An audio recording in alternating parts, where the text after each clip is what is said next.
depoimento de quem foi vítima de crimes violentos é uma ferramenta essencial para garantir a justiça. A declaração de uma testemunha também pode mudar o resultado de um julgamento.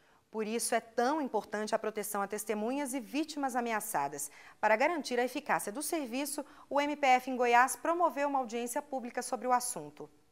Durante 11 anos, esta dona de casa foi vítima de violência doméstica. O agressor, como na maioria dos casos, era o marido. Batia, gritava, caluniava, ele me privava dos meus direitos de ir e vir.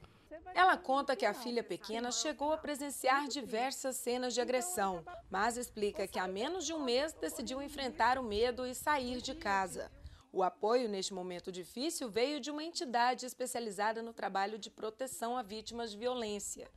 Na Casa Abrigo, ela se sente segura, mas diz que o recomeço não é fácil. Combinado é que permaneça lá o tempo todo, inclusive a gente não pode nem sair assim, um pouco mais a área externa da casa.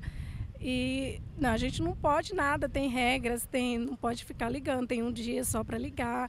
Preocupado com a segurança dessas pessoas que acabam deixando casa, família e amigos em busca de proteção, o Ministério Público Federal em Goiás realizou audiência pública para buscar melhorias no Provita, o programa que ajuda vítimas e testemunhas ameaçadas. A gestão de recursos financeiros e de pessoal também foi debatida no encontro. A audiência é parte de uma investigação que apura indícios de irregularidades nas áreas contábil, financeira, orçamentária, operacional e patrimonial no programa do Estado. Participaram do evento representantes do Condel Provita de Goiás, do Ministério Público Estadual, do Tribunal de Justiça, da Assembleia Legislativa e das Secretarias de Direitos Humanos Nacional e Estadual. De acordo com o Procurador Regional dos Direitos do Cidadão, o objetivo de convocar todas as entidades envolvidas com o Provita foi de reunir provas para aprofundar a investigação das denúncias de corrupção no programa. Nós instauramos o inquérito civil público na Procuradoria da República em Goiás desde 2009. E nesse inquérito civil público se apuraram diversas irregularidades. Por exemplo, na malversação de recursos públicos, na precariedade da assistência prestada a vítimas e testemunhas ameaçadas, situações que justificavam, primeiro, que o convênio fosse suspenso com aquela entidade que ia executando o programa. E segundo, pelo menos que não se renovasse o convênio com essa entidade. Isso tudo culminou neste ano, em abril deste ano, com a expiração do prazo de vigência do convênio da União com o Estado e do Estado com a entidade que executava. O superintendente de Direitos Humanos da Secretaria de Segurança Pública de Goiás, que também é conselheiro do Condel Provita, informa que, atualmente, 9 pessoas estão sob cuidado do programa em Brasília. Ele admite que falta investimento e afirma que são necessárias providências urgentes. Estamos procurando uma nova entidade para celebrar um novo convênio, porque o serviço estadual, que está em exercício e conta hoje com 9 pessoas em 3 casos, ele existe e todas as pessoas estão sendo atendidas. Ocorre que ele é provisório e deve ser remetido ao governo federal. Como Goiás não tem uma entidade conveniada, nós estamos mandando para uma entidade que o governo federal contratou. Ao final da audiência, ficou estabelecido que as Secretarias de Segurança Pública de Goiás e Nacional dos Direitos Humanos vão elaborar um plano conjunto de trabalho com uma proposta para revitalizar o Provita. O projeto deve ser apresentado ao Ministério Público Federal até 1º de março do ano que vem. Caso as recomendações do MPF não sejam acatadas, o procurador anuncia que vai tomar as medidas cabíveis para solucionar o problema. Eventualmente, se nós não tivermos uma providência efetiva do Estado, da União, no sentido de restabelecer o programa aqui no Estado de Goiás, o Ministério Público Federal apreciará essa situação e tomará as medidas a seu tempo, a seu cargo. Em Pernambuco, o palco das Batalhas dos Guararapes, onde brasileiros derrotaram holandeses que tentaram invadir o país, está agora sendo invadido. Só que desta vez são as construções irregulares que tomam conta do Parque Histórico Nacional dos Guararapes. E o mais grave é que até obras públicas foram construídas na área tombada como Patrimônio Histórico Brasileiro. Tudo sem autorização do IPHAN, Instituto do Patrimônio Histórico e Artístico Nacional. O Parque Histórico Nacional dos Guararapes é berço do espírito de nacionalidade brasileiro. O local foi palco de um dos episódios mais importantes da história do país. as Batalhas dos Guararapes, que resultaram na expulsão dos holandeses do nordeste do Brasil no século XVII.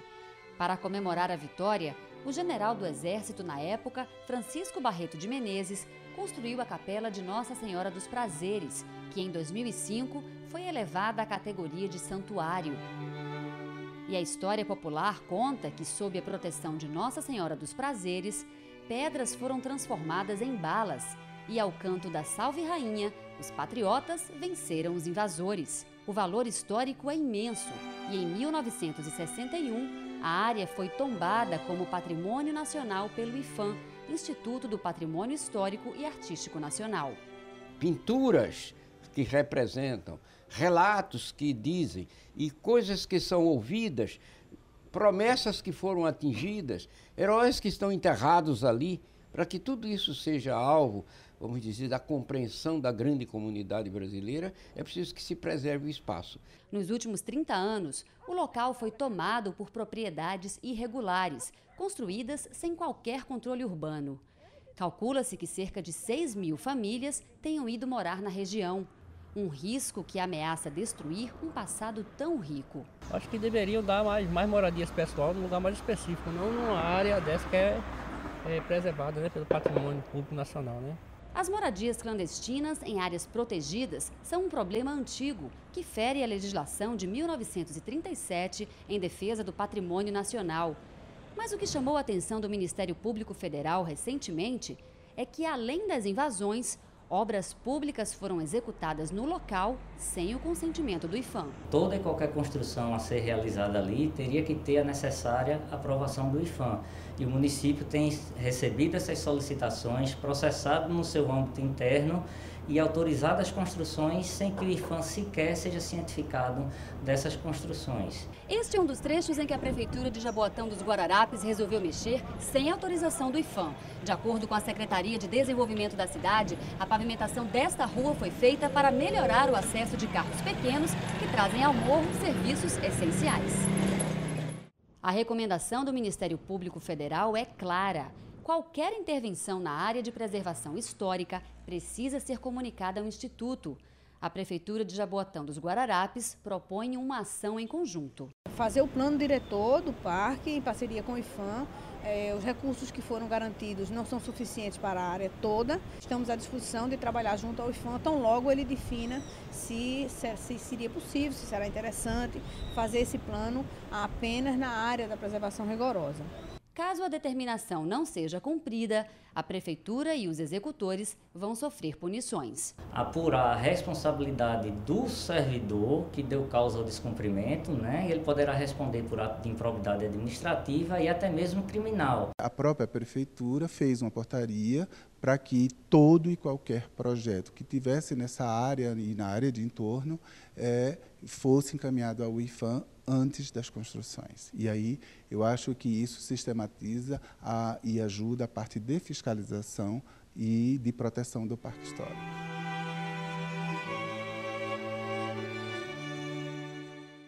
Participe do nosso programa. É só enviar sugestões pelo e-mail interessepublico@pgr.mpf.gov.br. Para rever alguma reportagem, acesse o site www.pgr.mpf.gov.br no link Interesse Público. O programa também pode ser visto no YouTube no endereço www.youtube.com/tvmpf. A gente fica por aqui, obrigada pela companhia e até a próxima semana.